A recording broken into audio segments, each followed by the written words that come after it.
Committee Savar থানার একজন সদস্য।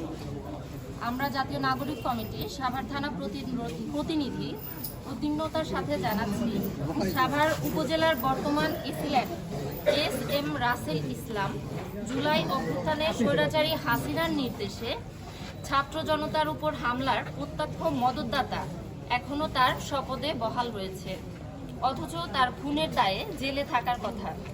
গণ অভ্যুত্থানের মাধ্যমে তৈরি হওয়ার সরকারের উচিত ছিল এ সকল হামলাকারীদের শাস্তি নিশ্চিত করা, তা না করে শপথে বহাল রেখেছে, যা এই আন্দোলনের আহত শহীদদের সাথে প্রত্যক্ষ অবমাননা।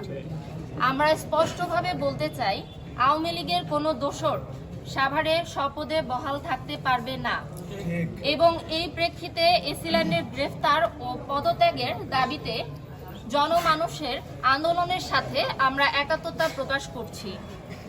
আমরা একাত্মতা পোষণ করছি যে আমাদের দাবি আদায় না হওয়া পর্যন্ত আমাদের অবস্থান চলমান থাকবে। জাতীয় নাগরিক কমিটি সাভার থানা প্রতিনিধি সেজুতি হোসেন।